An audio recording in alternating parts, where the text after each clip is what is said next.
Bueno, ahora vamos a analizar un circuito con transistor en configuración de polarización de emisor. ¿Sí? Tenemos el ejemplo 4.4. Dice, para la red de polarización de emisor de la figura 423 determine, y aquí tenemos una lista de parámetros que hay que determinar. Corriente de base, corriente de colector, el voltaje colector emisor, el voltaje que va de colector a tierra, el voltaje que va de emisor a tierra, el voltaje que va de la base a tierra y el voltaje que va de la base al colector. Bien, lo primero que vamos a hacer es ir modificando nuestro diagrama. Como ya platicamos, los capacitores, cuando hacemos un análisis en corriente directa en CD, van a actuar como circuitos abiertos, ¿sí? Y cuando se trabaja en corriente alterna, los capacitores van a actuar como circuitos cerrados.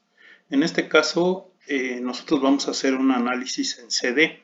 Entonces, los capacitores nos van a ayudar a aislar el análisis de la parte de corriente alterna. Nada más para recordar, este tipo de circuitos trabaja como amplificadores de señal. La alimentación en CD sirve para polarizarlos y ubicarlos en un punto de operación, y a partir de ese punto de operación se va a realizar la amplificación de una señal que entra en BI y que su salida la tomamos en B0. Pero lo primero es hacer el análisis en CD. Bien, como ya quedamos, los capacitores van a actuar como circuitos abiertos. Entonces, en esta figura, si observan, ya no puse los capacitores, ¿sí? Los borré. Y ya tenemos un circuito resistivo con un transistor. Bien, ahora, el siguiente paso para llevar este circuito a algo que nos permita un análisis más claro, la gente que tiene experiencia desde este circuito ya puede trazar la malla, digamos, y no es necesariamente esta que se ve aquí, que sí es evidente. Ya con experiencia nos vamos a dar cuenta que nuestra malla la podemos empezar por aquí, llevarla aquí y terminar en tierra. Y esta sería la malla de entrada, y la malla de salida la empezamos aquí, pasamos por aquí y terminamos en tierra. Pero bueno, en lo que vamos desarrollando esa capacidad de ver los circuitos de esa manera, lo que vamos a hacer es separar esta fuente. Quedamos que todo este nodo de aquí es el mismo punto, es decir, estos 20 volts están sobre cualquier lugar de este nodo. Por lo tanto, tenemos la posibilidad de separar esta fuente en dos puntos, 20 volts hacia la resistencia de 430 kilo ohms y 20 volts hacia la resistencia de 2 kilo ohms. Bien, ahora el siguiente paso es dibujamos símbolos de fuentes de corriente directa y rearreglamos resistencia de 430 kilo ohms. Bien, y vamos a obtener este circuito. Esta resistencia simplemente la pusimos de forma horizontal, dibujamos la fuente de 20 volts, la conectamos a tierra, del otro lado también conectamos una fuente de 20 volts y la conectamos a tierra. Y este circuito ya es más familiar para detectar las mallas sin posibilidad de error. Entonces vamos a copiarlo, copiamos y vamos a llevarlo a nuestra área de trabajo. Bien, lo voy a pegar aquí y lo voy a encimar aquí. Bien, ahora vamos a empezar nuestro análisis. Vamos a cortar esto. Bueno, lo primero es ubicar nuestras mallas. Entonces vamos a ubicar aquí nuestra malla, la malla de entrada, y vamos a ubicar la malla de salida. Bueno, ahora vamos a darle una dirección a nuestras mallas La corriente de base, en el caso de un transistor PNP, entra, por lo tanto va de izquierda a derecha, y nosotros vamos a poner la dirección de la corriente de malla del mismo modo.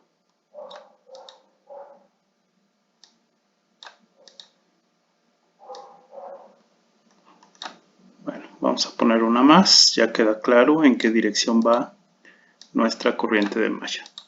Ahora, en el caso de la malla de salida, la corriente de colector va de arriba hacia abajo y la corriente de emisor siempre va en la dirección de la flecha, ¿sí? En este tipo de transistor no hay posibilidad de que la corriente vaya en contraflujo a la flecha que tenemos aquí. Por lo tanto, dado que van nuestras corrientes de arriba hacia abajo, vamos a dibujar la dirección de la corriente de malla también de arriba hacia abajo, de este lado, y de este, como va a fluir así, lo vamos a poner de abajo hacia arriba. Bien, ya tenemos ahí nuestras corrientes de malla. Ahora, vamos a plantear la ecuación para esta malla. Aquí hay algo importante. En el análisis que hicimos en polarización fija no teníamos esta resistencia. Ahora sí la tenemos. Esta resistencia se llama resistencia de emisor.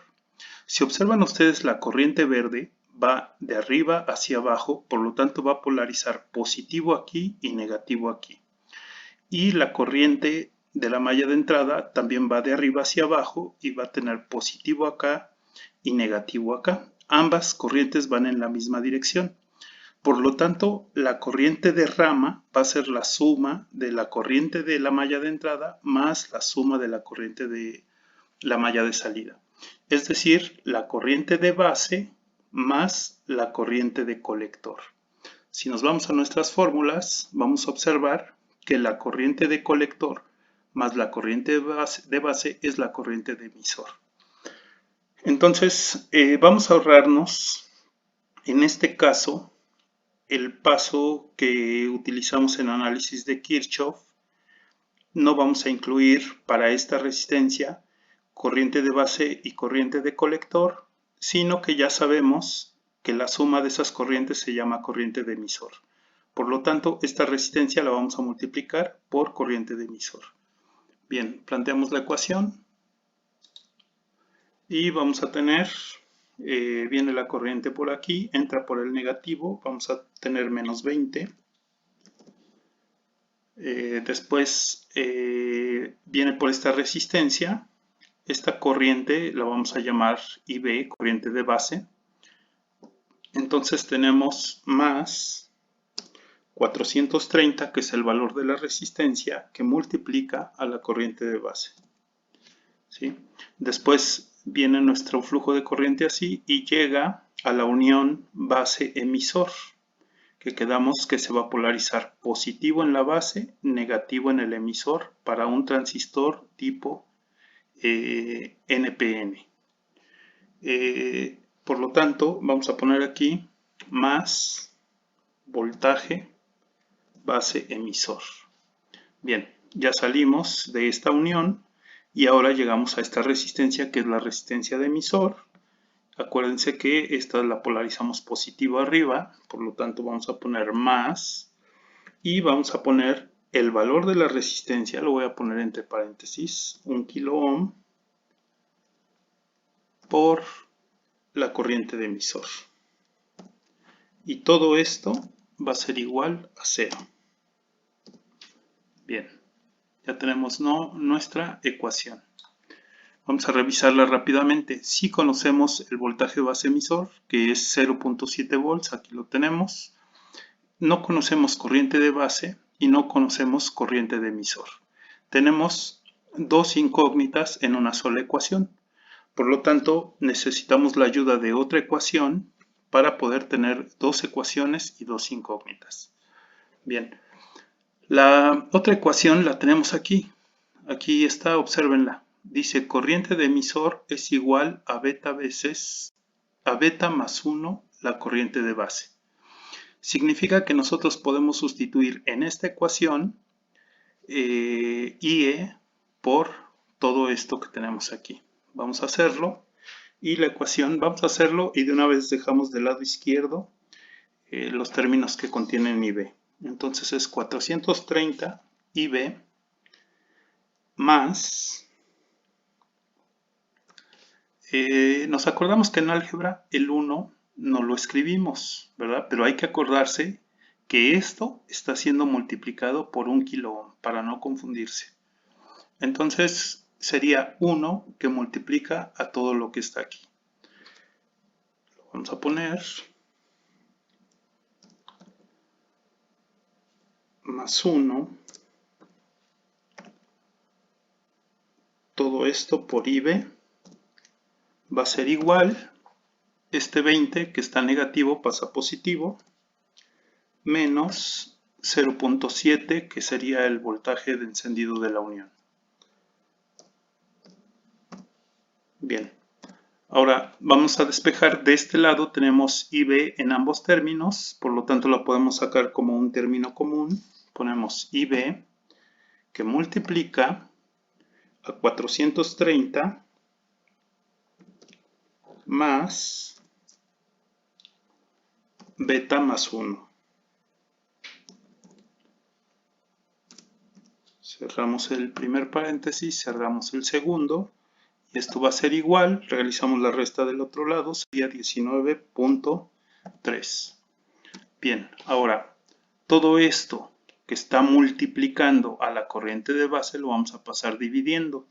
Por lo tanto, vamos a tener que la corriente de base va a ser igual a 19.3 sobre, paréntesis, 430. Vamos a sustituir de una vez beta. Beta vale 50, por lo tanto beta más 1 vale 51. Entonces lo que está en el paréntesis interno es 51. Cerramos paréntesis. Y esto va a ser igual.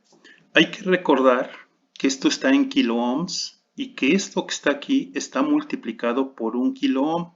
Por lo tanto, todo lo de abajo va a estar en kiloohms. Vamos a dividir volts entre kiloohms. Por lo tanto, el resultado va a estar en miliamperes. Bien, ocupamos nuestra calculadora y lo que vamos a obtener como resultado es que esto es 0.04 miliamperes. Bien, ya tenemos la corriente de base.